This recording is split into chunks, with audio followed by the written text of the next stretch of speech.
జిల్లా నకిరేకల్లో 10వ తరగతి పరీక్ష పేపర్ లీక్ కేసులో big twist. Telugu paper leak కేసులో ఝాన్సీని డీబార్ చేసిన అధికారులు ఒకడు కిటికీ దగ్గరికి వచ్చి నన్ను బెదిరించాడు. ఝాన్సీ క్వశ్చన్ పేపర్ చూపించు లేకుంటే రాయితో కొడతానని బెదిరించి పేపర్ ఫోటో తీసుకున్నాడు. ఆ సమయంలో నాకు భయం వేసింది. ఏం చేయాలో అర్థం కాక క్వశ్చన్ పేపర్ చూపించాను. నేను ఏ తప్పు చేయలేదు, నా డిబార్ను రద్దు చేయండి అని వేడుకుంటున్న ఝాన్సీ నా భవిష్యత్తును నాశనం చేయొద్దని, నాకు కాపీ కొట్టాల్సిన అవసరం లేదని ఝాన్సీ వెల్లడి.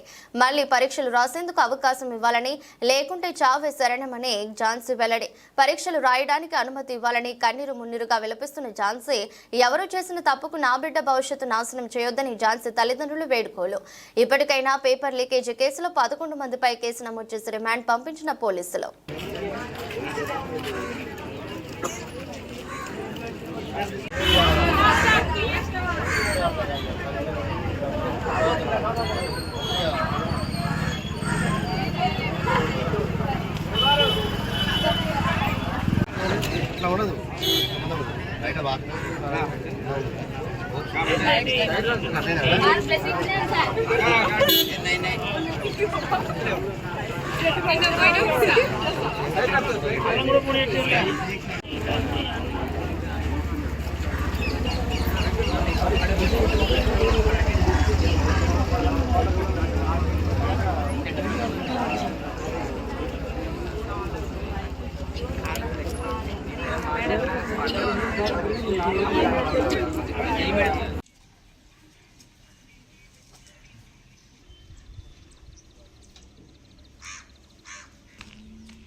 నన్ను అన్ని ఎగ్జామ్స్కి ఎలో చేయాలి. హిందీ ఎగ్జామ్ ఎలాగో పోయింది, నాకు తెలుగు పేపర్ బుక్లెట్ కూడా ఆపేశారు నాది.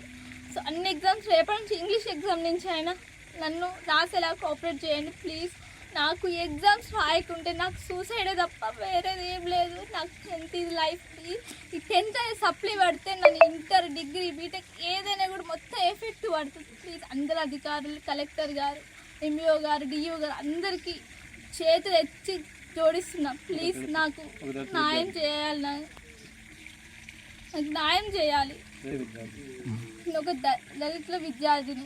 ప్లీజ్ నాకు న్యాయం చేయాలని కోరుకుంటున్నాను. నాకు ఏమాత్రం న్యాయం చేయకుంటే మాత్రం నాకు సూసైడ్ తప్ప వేరేది ఏం లేదు ఛాన్స్. ఝాన్సీ లక్ష్మి, నేను కృష్ణవేణి హై స్కూల్లో అవుతున్నాను. ఎస్ఎస్ పబ్లిక్ ఎగ్జామినేషన్ కోసం నన్ను ఎస్ఎల్బిసి సెంటర్లో నాకు పడ్డది. రూమ్ నెంబర్ 8లో నియర్ విండో 5th బెంచ్ల దగ్గర నేను పడ్డాను. అక్కడ ఉన్న ఒకసేపు అయిన మేడం ఓఎంఆర్ షీట్ అని క్వశ్చన్ పేపర్ ఇచ్చిన తర్వాత ఒక అన్ఎక్స్పెక్టెడ్ వ్యక్తి వచ్చి ఆ ఫోటో తీసుకోవడం జరిగింది. అది ఆ టైంలో ఎలా జరిగిందో భయపెట్టించిందని బాగా భయపెట్టించి ఆ టైంలో నాకు ఏం చేయాలో కూడా అర్థం కాలేదు. అర్థం కాని ఫోటో తీసుకుని వెళ్ళారు. ఆ తర్వాత నేను తెలుగు ఎగ్జామ్ రాసుకుని రాగానే ఇంటికి వచ్చిన 1-2 అవర్స్ లోపల పోలీసు వాళ్ళు వచ్చారు. నువ్వు మాల్ ప్రాక్టీస్ చేస్తావు, అది చేస్తావు అని చాలా మాట్లాడారు. అది చేయలేదు సార్. ఆ వ్యక్తి ఎవరో కూడా నాకు తెలియదు, పర్సన్ ఎవరో కూడా తెలియదన్నా కూడా ఎంత వినకుండా నన్ను పోలీస్ స్టేషన్కి, నన్ను మా ఫాదర్ని ఎగ్రికల్ పోలీస్ స్టేషన్కి కాల్లో తీసుకెళ్ళడం జరిగింది. అక్కడ చాలా క్వశ్చన్స్ అడిగారు. నువ్వు నీకు తెలుసా, ఆ పర్సన్ తెలుసా అని తెలియదు సార్. ఎంత చెప్పినా వినలేదు వాళ్ళు. మళ్ళీ 9:30 దాకా నేను అక్కడనే ఉన్నాను.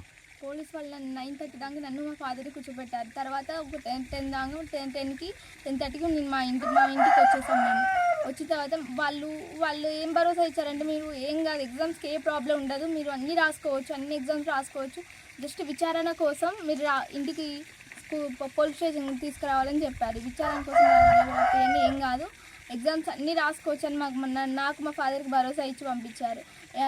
వెళ్ళి మార్నింగ్ నేను హిందీ ఎగ్జామ్ రోజు వెళ్తే సెంటర్లో దిగాలి. నేను రూమ్లోకి వెళ్ళగానే నా రూమ్ నెంబర్ పట్టుకుని నన్ను ఒక రూమ్లో తీసుకెళ్ళి నా రూల్ నెంబర్ నన్ను డీబార్ చేసి పడేసి ఒక వైట్ పేపర్ మీద బలవంతంగా ఫోర్స్ఫుల్గా. నా పేరెంట్స్ లేరు, నా గడియన్ లేరు, ఎవ్వరు లేరు. అప్పుడు నాతో సంతకం పెట్టించుకున్నారు. ఆ తర్వాత నన్ను ఇంటికి వచ్చి డ్రాప్ చేశారు వాళ్ళే. ప్లీజ్ నన్ను అధికారులు, కలెక్టర్ గారు, డిఎస్పీ వాళ్ళు నాకు న్యాయం చేయాలని కోరుకుంటాను. 13 years లైఫ్ నాది. జస్ట్ ఒక లాస్ట్ స్టేజ్ నాది. ఒక్కసారి నేను వెళ్తే నాకు ఫర్దర్ స్టడీస్ చాలా హెల్ప్ అవుతుంది. ప్లీజ్ నాకు ఈ 10th పోతే నాకు బతకాలని కూడా లేదు.